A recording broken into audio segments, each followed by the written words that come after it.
नमस्कार, आप देख रहे हैं हिमाचल न्यूज। आइए जानते हैं आज के प्रमुख समाचार और दिन भर की बड़ी सुर्खियां। मुख्यमंत्री सुखविंदर सिंह सुक्खू बोले, कांग्रेस महिलाओं की असली संरक्षक। मुख्यमंत्री सुखविंदर सिंह सुक्खू ने कहा कि देश में कांग्रेस पार्टी ही एकमात्र विचारधारा है जो सभी धर्मों और जातियों का सम्मान करती है। कांग्रेस ही महिलाओं की असली संरक्षक है। पूर्व प्रधानमंत्री राजीव गांधी ने पंचायती राज संस्थाओं में महिलाओं को आरक्षण का लाभ प्रदान किया था।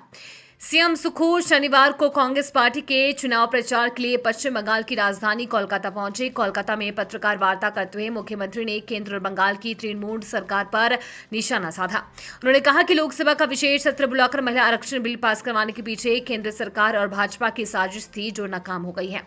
विपक्ष की सभी पार्टियों ने इस बिल को गिराकर ये साफ कर दिया कि देश में किसी भी तरह की साजिश नहीं चलेगी।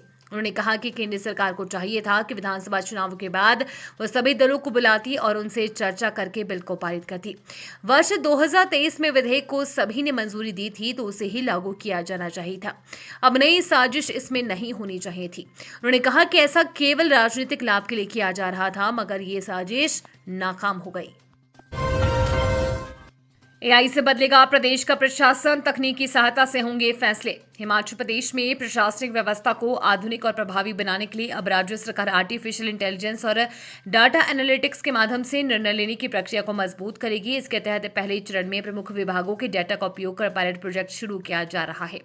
सरकार का मानना है कि तकनीक के इस्तेमाल से न केवल प्रशासनिक कार्यों में पारदर्शिता आएगी, बल्कि दक्षता में भी नागरिकों को मिलने वाली सेवाएं अधिक तेज व सटीक होंगी। हिमाचल में अभी और सताएगी ठंड या बढ़ेगी गर्मी, मौसम विभाग का बड़ा अपडेट आया सामने। मौसम विभाग ने राहत की खबर देते हुए बताया है कि 20 अप्रैल से प्रदेश में मौसम साफ होना शुरू हो जाएगा। इसके बाद 24 अप्रैल तक अधिकांश क्षेत्रों में मौसम शुष्क रहेगा। हालांकि ऊंचाई वाले इलाकों में छिटपुट बारिश की संभावना बनी रह सकती है। मौसम के साफ होने के बाद प्रदेश में तापमान में तेजी से इजाफा होगा। आने वाले कुछ दिनों में अधिकतम तापमान में 2 से 5 डिग्री सेल्सियस तक की बढ़ोतरी दर्ज की जा सकती है।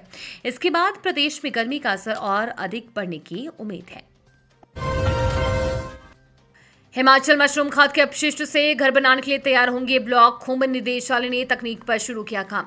मशरूम उत्पादन के बाद बचने वाली खाद के अपशिष्ट का इस्तेमाल अब घर बनाने के लिए किया जाएगा। वैज्ञानिकों ने ऐसी तकनीक पर काम शुरू किया है जिससे मशरूम खाद के अवशेषों से बिल्डिंग ब्लॉक तैयार किए जाएंगे। ये न केवल पर्यावरण संरक्षण की दिशा में बड़ा कदम है, बल्कि गृह निर्माण के क्षेत्र में भी क्रांतिकारी बदलाव ला सकता है। डेमास उन्होंने इस पर काम शुरू कर दिया है। इन ब्लॉक्स की सबसे बड़ी खासियत इनका थर्मल इंसुलेशन है। वैज्ञानिकों के अनुसार इन अवशेषों से बने ब्लॉक से तैयार घर प्राकृतिक रूप से तापमान को नियंत्रित रखेंगे। ये ब्लॉक सर्दियों के मौसम में घर के अंदर की गर्मी को बाहर नहीं जाने देंगे और गर्मियों में तपिश से राहत दिलाएंगे। इन्हें मुख्य रूप से घरों के अंदर पार्टीशन के काम में लाया जा सकेगा। वर्तमान में मशरूम खाद के अपशिष्ट को ठिकाने लगाना उत्पादकों के लिए बड़ी चुनौती बना हुआ है। शख्स को कुत्ता पालना पड़ा महंगा, नगर निगम ने ठोका 9300 रुपए जुर्माना। जाने क्या है मामला। नगर निगम मंडी ने पालतू कुत्तों के पंजीकरण को लेकर सख्ती बढ़ा दी है। नियमों की अनदेखी करने वाले पालतू कुत्ता मालिकों के खिलाफ निगम ने कड़ा रुख अपनाते हुए पैलेस कॉलोनी वार्ड के एक व्यक्ति पर 9300 रुपए का जुर्माना लगाया है।